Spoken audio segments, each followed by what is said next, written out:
posso dizer que eu sou um crente por conta da minha mãe. Acho que nas outras vezes minha mãe veio junto comigo, alguns conheceram. Eu louvo a Deus, porque ela orava comigo, ela lia a Bíblia comigo, e hoje eu estou aqui, graças a Deus. Então, meus irmãos, isso não é brincadeira, não. Isso é algo muito sério. E que Deus abençoe essa igreja para entender essa seriedade e para que a gente possa aplicar isso na vida. Eu não tenho filho ainda, mas dos seus filhos, nas famílias aqui, amém? Fique de pé, por gentileza, abra a palavra de Deus comigo em Marcos, no capítulo 4, versículos 35 a 41, Evangelho de Jesus, segundo o relato de Marcos, capítulo 4, versículos 35 a 41. Confere comigo aí se você achou o tema: Jesus acalma uma tempestade.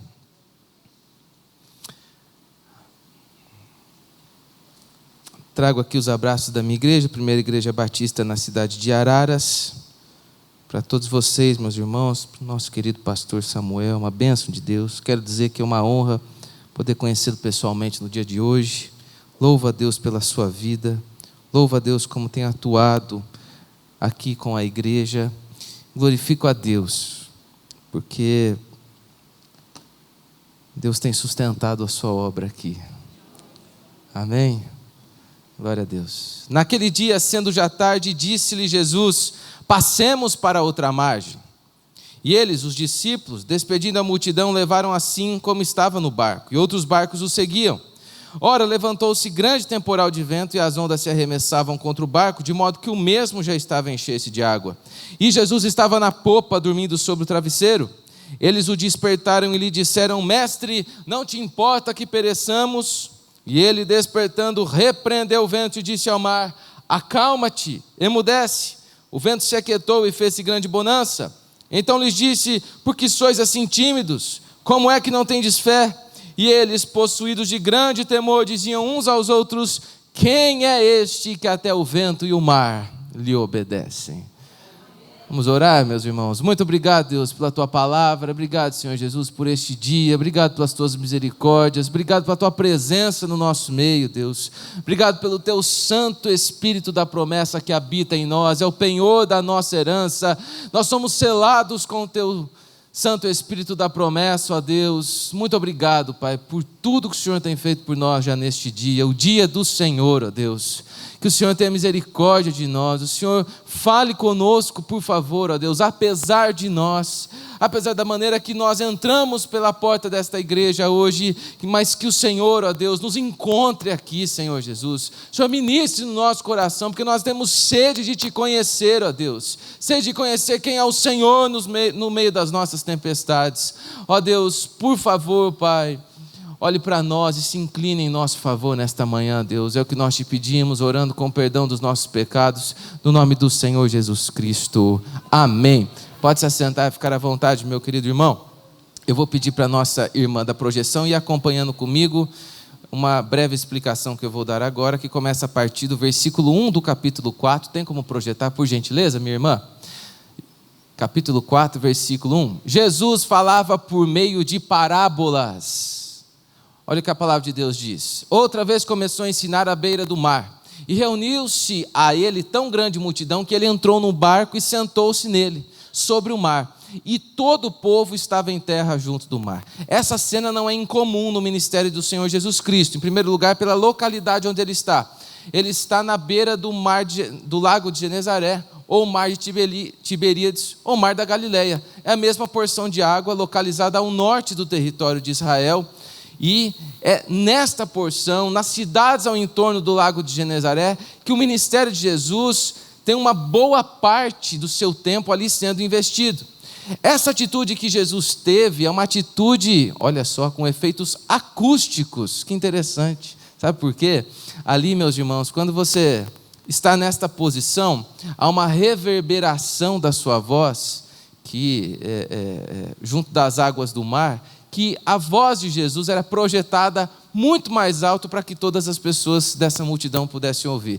Então nós encontramos, por exemplo, Jesus fazendo o mesmo Pegando o barco de Pedro na ocasião, de Lucas capítulo 5, depois de terem tido uma pesca terrível, né? Nessa oportunidade que ele transformou em uma pesca maravilhosa, Jesus também pede o barco de Pedro para poder falar com as multidões, né? Indo um pouco mais ao longe ali na beira da praia. Bom, Jesus ensinava por meio de parábolas, e Jesus falou sobre a parábola do semeador. Jesus falou sobre a parábola da candeia, a parábola da semente, a parábola do grão de mostarda, e versículo 33, por favor, minha irmã, para que a gente possa entender algo maravilhoso. Se você está aqui nessa manhã, e se você já veio para a igreja, em algum momento, só por vir, só por estar, só para um dever religioso, eu quero que você possa se atentar por esse versículo. E com muitas parábolas tais, lhes dirigia a palavra conforme podiam compreender, ou conforme permitiam a capacidade dos ouvintes. Você sabe o que a Bíblia está nos dizendo? Que não importa, meu irmão, quais são os seus méritos na área dos seus estudos, as suas faculdades mentais, se você é uma pessoa muito inteligente, cheia de cursos, cheia de diplomas, ou se você é uma pessoa muito simples, que até mesmo não teve a oportunidade de estudar. Todas as vezes que a palavra for lida, o Espírito Santo de Deus ministrará no seu coração. Tenha o seu coração aberto, porque, meus irmãos, pode ser o maior doutor dessa terra, se não for o Espírito Santo de Deus, ele fica como um cego diante da palavra. Quem nos revela o poder de Deus é o Espírito Santo. Por isso que tem essa frase maravilhosa, né? A Bíblia é o único livro que nós lemos na presença do autor. Que bonito, queridos. E Jesus usa de recursos dos mais diversos para poder alcançar o coração dos seus filhos. Aqui no caso, estava falando com gente muito simples. E para utilizar disso, ele vai falar por meio de parábolas. Vai fazer então algumas associações, algumas metáforas. Jesus vai falar de um jeito que ele vai associar a sua teologia com a vida, para que as pessoas pudessem compreender como era o reino de Deus. Interessante. Portanto, meus irmãos, lembre-se que todas as vezes que você estiver aqui neste lugar, Jesus quer falar com você. Jesus vai usar homens de Deus e da forma deles para poder falar com você, para poder alcançar seu coração, para poder abrir a porta do seu coração para entender a sua mensagem. A palavra de Deus é algo verdadeiramente democrático, porque para todas as pessoas ela está disponível. Não importa os seus méritos, não importa a sua condição preveniente, não importa quem você é, importa que Jesus quer te alcançar. Então, Jesus, num determinado momento, após passar uma boa parte do seu dia, ou talvez totalmente o seu dia falando por meio de parábolas, diz aos seus discípulos: passemos para outra margem. Para onde Jesus estava indo? Jesus estava indo para Gerasa, libertar um homem endemoniado. Quando conseguiam prendê-lo, ele quebrava os grilhões, atormentava aquela cidade. Um homem imparável que com uma palavra Jesus para ele. Ó. Quando Jesus pergunta o nome, ele diz legião. Legião significa 6.000 soldados romanos, numericamente. Isso quer dizer que dentro desse homem tinha 6.000 espíritos malignos. Jesus os expulsa todos. Lança-os aos porcos, os porcos pulam do desfiladeiro, e Jesus ainda volta rejeitado da terra dos Gerazenos. Mas o que nos importa nessa manhã não é de onde Jesus veio e nem para onde ele foi. O que nos importa nessa manhã é a travessia. E é sobre ela que eu gostaria de falar com você. Em primeiro lugar, eu queria te fazer pensar numa coisa, e eu acho que você vai concordar comigo. Não estou te induzindo, não. Mas acho que a vida, ela tem algo comum para todos nós, sempre. Se eu disser para você assim, a vida é imprevisível, você concorda comigo? Concorda? Jesus estava na beira desse lago, E há um contexto geográfico importante também para nós entendermos.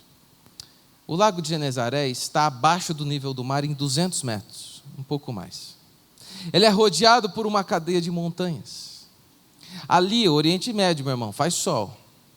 Faz sol. E por horas e algumas vezes do dia venta muito. Sabe o que isso quer dizer? Que toda essa umidade que está evaporando do lago por conta da incidência do sol, num determinado momento é levada muito rapidamente para a atmosfera e formam-se nuvens grandiosas e repentinas. Do nada, na imprevisibilidade, formam-se nuvens que atrapalham toda uma viagem. Assumindo que a vida é imprevisível, nós podemos fazer um paralelo entre as dificuldades da vida e essa tempestade que está alcançando o barco do Senhor Jesus. Porque, em primeiro lugar, elas são repentinas. Meus irmãos, muitas vezes a gente faz planos na nossa vida e, de repente, nós precisamos mudar tudo, porque repentinamente alguma coisa mudou. Porque, do nada, alguma coisa aconteceu e a gente não consegue prever o futuro. Amém? Se você está conseguindo aí, cuidado. E alguma coisa acontece que muda todo o rumo da nossa história. Em segundo lugar, nós devemos entender que as tempestades da vida, assim como essa tempestade, elas são incontroláveis pelas nossas próprias forças. Muitas vezes a gente só consegue administrar suas consequências. Nós não conseguimos lidar com as tormentas da vida, com as nossas forças, não, meus irmãos. É uma luta inútil. Você vai estar gastando o seu tempo, os seus recursos, a sua força para nada. Muitas vezes a gente não consegue, não. Em último lugar, as tempestades da vida, elas são para todos. Olha o que está escrito no versículo 36. E eles, despedindo a multidão, levaram Jesus assim como estava no barco, e outros barcos o seguiam. Não é somente o barco de Jesus que está passando por tormenta. São todos os barcos deste lago nessa oportunidade. São todos os barcos que estavam nessa comitiva aí. Agora eu queria trazer para vocês aqui uma outra tempestade. Vamos falar bastante de tempestade para ver se dá uma chuvinha nesses nossos dias, né, querido? Está precisando, né? Qual foi a última vez que choveu aqui? Já faz uns meses, já? Está bem seco. A gente que tem rinite é complicado, né? Terrível. Quantos se lembram da história de Jonas? Amém? Jonas, ele toma um barco na direção contrária daquela que Deus tinha proposto para ele. Num determinado momento, no mar aberto, o barco que Jonas está passa por uma tempestade. Então, os marinheiros, identificando de quem ele fugia, lançam ele no mar, um grande peixe pega ele, devolve ele para a praia. E Jonas caminha então para Nínive. A pergunta óbvia que eu quero te dizer é o seguinte: Jonas passa por essa tempestade porque obedeceu ou porque desobedeceu a Deus? Desobedeceu. Os discípulos estão passando a tempestade aqui, desse texto que nós lemos, porque obedeceram ou porque desobedeceram a Deus? E aí, meu irmão? Você já virou para alguém e falou assim, está dando tudo errado porque você está fazendo tudo errado. Agora, você já encontrou gente que faz tudo certo e dá errado? Ou já aconteceu com você? Tudo certo também não, a gente é pecador, né, querido? Mas está no caminho certo e passa dias difíceis. Porque, meus irmãos, as tempestades não têm a ver só com o mérito e as consequências das nossas atitudes. Nós precisamos entender que aquilo que alcança a nossa vida pode sim ter um caráter educativo de Deus. Pode ser consequência das más atitudes que nós tomamos. Mas Deus também, muitas vezes, ao ver que nós estamos nos distanciando daquilo que nós éramos, por nos amar e querer preservar a nossa vida, permite que nós passemos por situações difíceis. para mostrar e demonstrar o seu poder para o louvor da sua glória, para que outras pessoas venham a crer por meio do testemunho daquilo que nós vamos dizer, que nós passamos. Deus pode sim fazer a gente passar por meio de tempestades, porque no fundo o nome dele será glorificado. Agora, há algo interessante nesse texto, algo que nos requer uma atitude após ouvi-lo. E tudo na palavra de Deus, na verdade, é assim.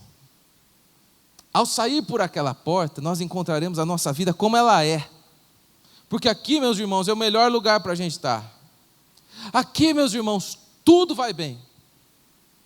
Aqui está tudo certo. Nós estamos aqui numa redoma. Aqui a gente esquece dos problemas, parece, né? Esquecemos que amanhã é segunda-feira. Esquecemos que está chegando dia 10. Que vai vencer as contas. Atenção.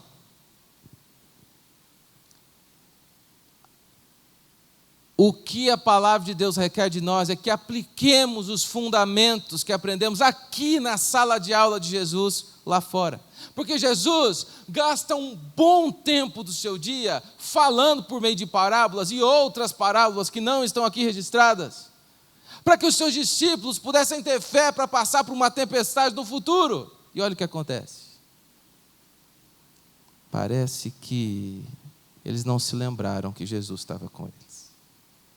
Meus irmãos, o grande desafio da nossa vida é sair da sala de aula e aplicar o que conhecemos sobre Jesus e o que Ele quis revelar a nós lá fora. Esse é o grande desafio da nossa vida. É ouvirmos a voz do Senhor Jesus, que se mostra, que se revela a nós por meio da sua palavra. E vivemos uma vida diferente no caos que é esse mundo aí. Porque não faz sentido a gente estar aqui, ouvir a palavra de Deus e viver lá fora com as mesmas preocupações dos ímpios. O que adianta? Sabendo disso, meus irmãos, eu gostaria que nós pudéssemos meditar sobre as 3 palavras de Jesus contidas nessa travessia. Deixe a sua Bíblia aberta, por favor, e acompanhe comigo. Versículo 35. Naquele dia, sendo já tarde, disse-lhe Jesus: passemos para outra margem, ou passemos para o outro lado. A primeira palavra do Senhor Jesus é: passemos para outra margem. E nela nós temos pelo menos 2 verdades contidas que eu gostaria de comentar com vocês. Em primeiro lugar, a primeira verdade contida nessa palavra do Senhor Jesus é que Ele tem o domínio dos nossos passos. Jesus tem o domínio da nossa vida. Você tem que se lembrar que um dia você foi comprado pelo sangue de Jesus Cristo. Você não é mais de você não, como diz aquela música, eu sou de mim mesmo, né? Não, você é do Senhor Jesus Cristo. Você é propriedade do Senhor Jesus Cristo. Não é o que você tem não, é você. Você foi comprado por um sangue puro, caríssimo, num preço inestimável e impagável na cruz do Calvário. E Jesus tem o domínio dos seus passos. Jesus tem o domínio da sua vida.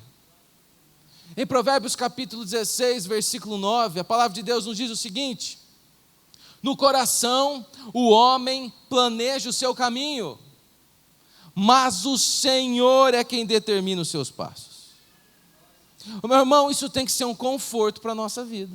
Você sabe por quê? Porque o nosso caminho naturalmente, como acabamos de meditar lá quando lemos Efésios, é a morte, é o pecado naturalmente. Jesus nos liberta deste caminho que leva à morte eterna para vivermos um caminho que leva à vida eterna. E nós não devemos ter medo quando Jesus diz não para nós. Porque o não e o sim de Deus são a mesma coisa. Quando Deus diz sim, Ele permite, com a sua graça, que tudo aquilo que nós desejamos aconteça e nos abençoe. Quando Deus diz não, Ele está preservando a nossa vida de alguma coisa que não conhecemos. O não e o sim de Deus são a mesma coisa. Portanto, meus queridos irmãos, Jesus governa a nossa vida por meio dos seus decretos. Jesus é aquele que num determinado momento vai dizer, passemos para outra margem, vai nos lançar no meio da tempestade, sim, porque faz parte do projeto dele para a nossa vida. Faz parte do plano eterno dele para a nossa história. E saber que em Deus eu tenho um plano eterno de vida, deve confortar o meu coração. Porque nós temos a certeza de que nós não sucumbiremos nas tempestades da vida. Porque é Jesus quem está determinando o nosso caminho. Não são os homens, não são os bilionários dessa terra. O rumo do mundo não segue o rumo que essas pessoas querem. O rumo do mundo, apesar de acharmos que está tudo fora de controle, para Deus está dando tudo certo. Para o nosso Deus soberano, está exatamente no rumo das coisas como Ele determinou. Não tenha medo de viver a vida. Não tenha medo de viver a vida. Jesus é quem determina os seus passos. A segunda verdade contida na primeira palavra do Senhor Jesus Cristo é que nós não estamos sozinhos. Porque Ele não diz vão e passem, Ele diz discípulos, passemos. Primeira pessoa do plural. Isso nos faz lembrar das últimas palavras do Senhor Jesus no Evangelho segundo Mateus, capítulo 28, versículo 20, que nos diz, ensinando-os a guardar todas as coisas que eu vos tenho mandado, e eis que estou convosco todos os dias até a consumação dos séculos. Meus irmãos, não há um segundo, um milésimo de segundo da sua vida que você não esteja guardado pelo poder do Senhor. Que você esteja sozinho, pode a sua família toda te negar por conta do Evangelho. Pode os seus amigos todos se afastarem de você por conta do Evangelho. Deus nunca te deixará viver sozinho. No meio da tempestade você pode se sentir uma pessoa incapaz, inútil. Você pode ver os seus amigos todos longe de você. Deus estará sempre ao seu lado. Jesus estará sempre no seu barco. Meus irmãos, a gente não precisa ter medo de viver a vida, não. Hein? Você está com medo das coisas que estão para acontecer aí no mundo? Nós não precisamos ter medo. Nós somos um povo abençoado por Deus. Ele determina os nossos passos. Ele está conosco todos os dias da nossa vida. A segunda palavra do Senhor Jesus Cristo agora não é mais para pessoas, mas é para o vento e a tempestade, versículo 39, leia comigo por gentileza. E ele despertando, vamos ler o que está aqui, tá bom? E ele levantando-se, repreendeu o vento e disse ao mar, cala-te, aquieta-te, ou acalma-te, emudece. E cessou o vento e fez-se grande bonança. Mas antes nós precisamos voltar no versículo 37.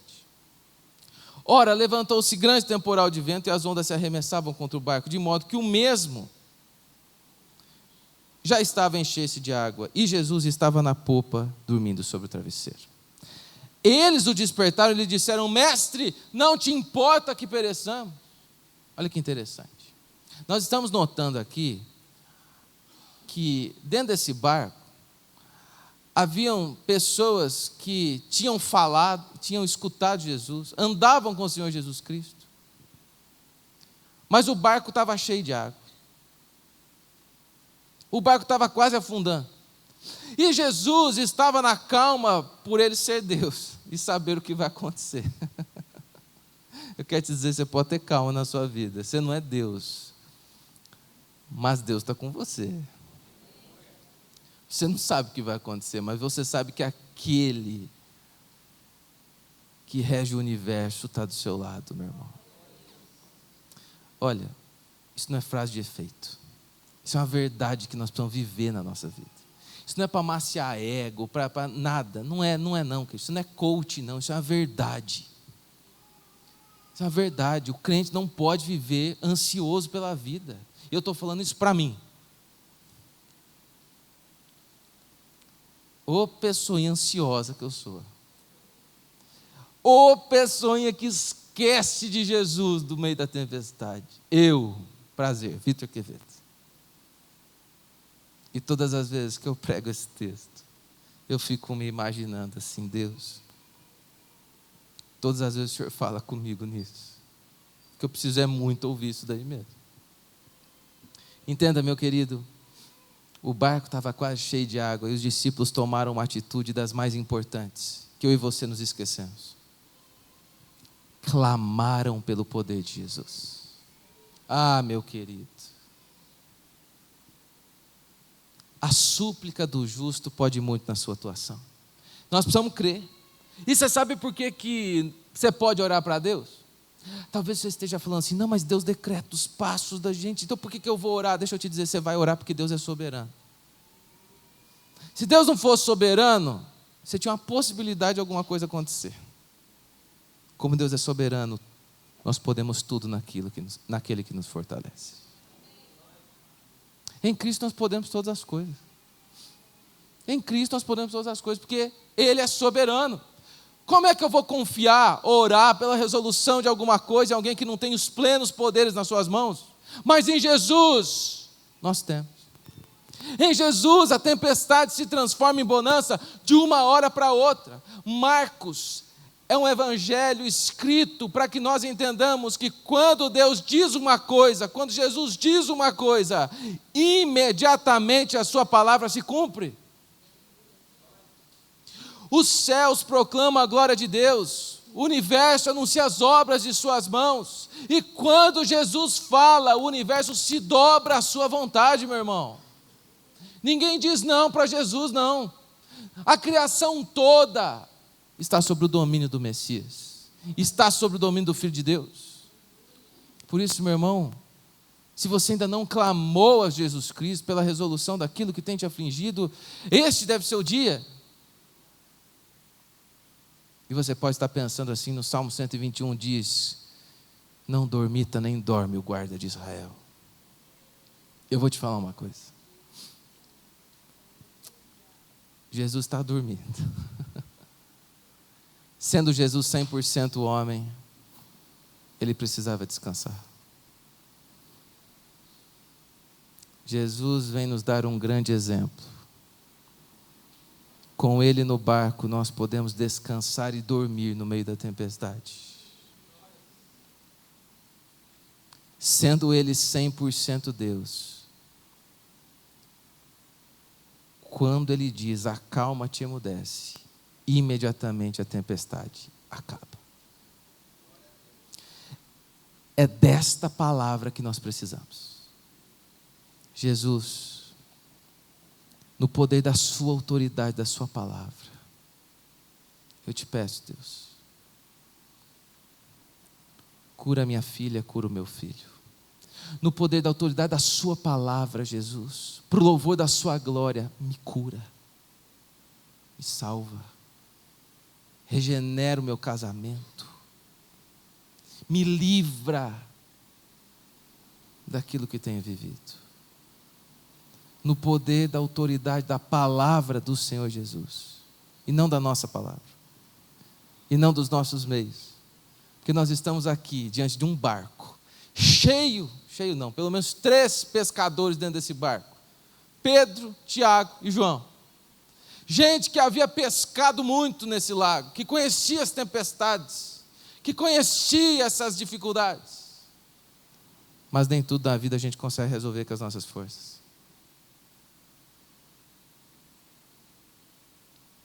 Salmo 46, minha irmã, tem como colocar, por gentileza? Vamos todos juntos, em uma só voz, do versículo 1 ao 3. Lemos essa certeza para o nosso coração. Livro dos Salmos, Salmo 46, versículos 1 a 3. Vamos lá, em uma só voz. Deus é o nosso refúgio e fortaleza, socorro bem presente na angústia.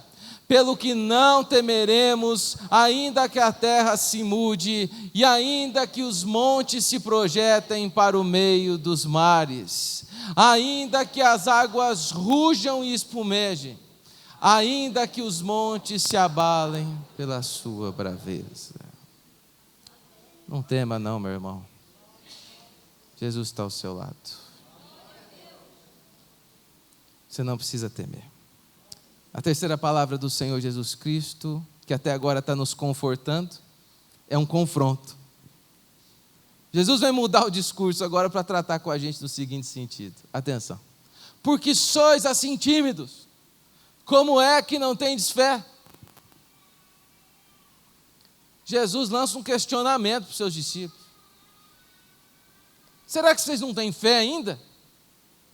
E a pergunta é: fé para quê? Fé em quem? Porque se você está me dizendo que você tem fé para resolver as coisas do seu jeito, você está errado. O que nós estamos dizendo aqui, e o que Jesus sonda no coração dos seus discípulos, é que eles não têm fé para confiar que Jesus pode tirá-los da tempestade. E muitas vezes a gente diz assim: Jesus, pode deixar comigo. Pode dormir aí, Jesus, que essa aqui eu resolvo. Jesus, não precisa agora não, está tudo certo, viu? Obrigado. A gente quer resolver as coisas do nosso jeito. E quando nós vivemos dessa maneira, dali a pouco nós topamos com uma tempestade que não tem resolução. O que Jesus está dizendo em outras palavras é: por que vocês deixaram juntar tanto água nesse barco? Por que vocês não clamaram antes? Será que vocês não sabem quem está aqui no barco? Será que vocês não confiam no poder de quem está aqui com vocês? Essa é a nossa pergunta. Porque muitas vezes a gente vai prolongar os sofrimentos da nossa vida, porque a gente não consegue entregar para Jesus a resolução deles.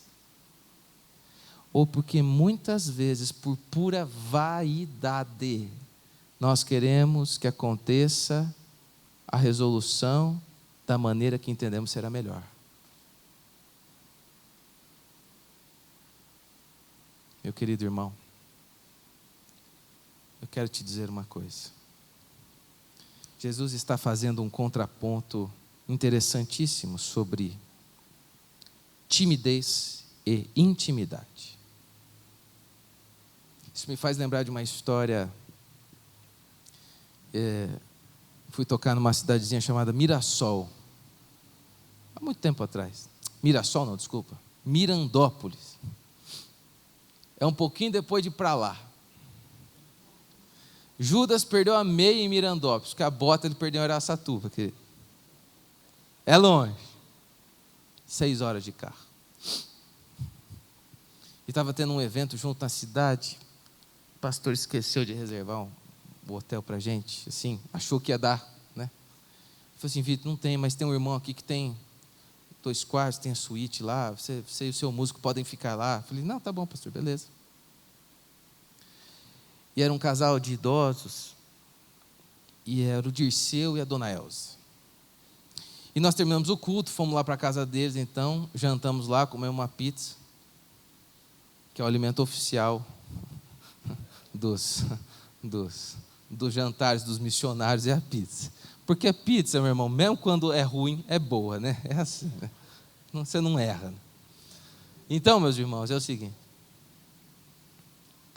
Terminando de jantar, o Dirceu diz assim: Vitor, fique à vontade. Se você sentir fome de noite, pode vir assaltar a geladeira, tá bom? Me chamou de bandido, querido. Ele poderia ter falado qualquer outra coisa. Pode vir pegar aqui na geladeira. Ele falou: assaltar. Olha o que vocês vão responder. Hein? Vocês acham que eu fui ou não? Que é isso, irmã? Que é isso? Eu tenho cara de assaltante assim? Eu não fui. Eu vou te explicar por quê. Tenho juízo, irmã, que é isso? Pode. Quanto tempo você demorou para abrir a geladeira da casa do seu sogro? Fala aí. Ou você já chegou abrindo, é? Já chegou abrindo? Tem coisas na vida que nós precisamos ter intimidade. Tem coisa na nossa vida, meu irmão, que não adianta. Se a gente não tiver intimidade com Deus, nós vamos passar as tempestades da vida da mesma maneira que um ímpio passa. Não tendes fé? Por que sois assim tímidos? é tempo da gente corrigir a nossa vida. Por que não ter intimidade com alguém que deixou a sua glória, que passou pelo caminho que eu e você nunca conseguiríamos passar?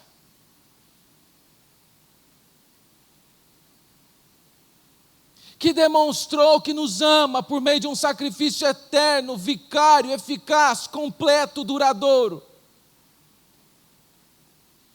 O que nos impede de ter intimidade com Deus? Pode ser o orgulho. Pode ser uma má administração do nosso tempo. Podem ser as nossas prioridades. Coração endurecido. Eu quero te dizer, meu querido, se a sua fé estiver direcionada na qualidade do seu barco, entenda a qualidade do seu barco como os seus recursos materiais. Sabe a hora que você abre o aplicativo do banco, está lá, saldo disponível para saque, você fala assim, pode vir um furacão que eu estou bem. Sinto te dizer, você vai naufragar.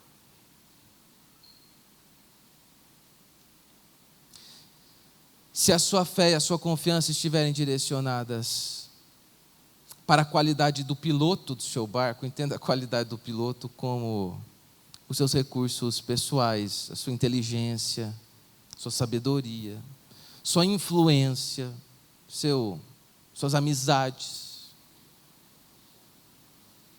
Sinto te dizer, meu irmão, você vai naufragar no meio do caminho. Agora eu e você somos levados na presença do Senhor Jesus Cristo, que nunca deixou de estar ao nosso lado. Mas o nosso coração, muitas vezes está como estava o coração dos 2 discípulos no caminho de Emaús. Tão preocupado com os acontecimentos do dia, que não observam quem está andando ao lado deles. Meu querido, deixa eu te contar uma coisa. Apesar disso, Jesus está ao seu lado. Apesar da gente não notar, isso é um pecado, meu irmão. Jesus continua ao seu lado. Porque a sua vida é dele, não é de outra pessoa.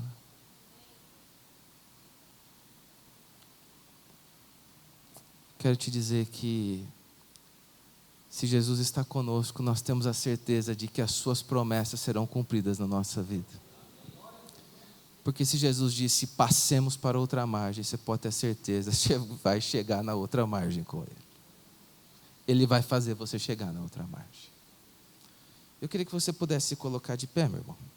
Queria pedir para o nosso pastor poder orar por nós. Este é o momento da gente se entregar tudo no altar do Senhor Jesus Cristo. Entregar nossas ansiedades, nossas preocupações, reconhecer que é um Deus soberano que rege a nossa história, que o trono não está vazio não, está ocupado e Jesus está ao nosso lado. E lembrar deste texto maravilhoso de Filipenses no capítulo 1, versículo 6, que nos diz, estou plenamente certo de que aquele que começou a boa obra em vós é fiel para completá-la até o dia de Cristo Jesus. Oremos ao Senhor.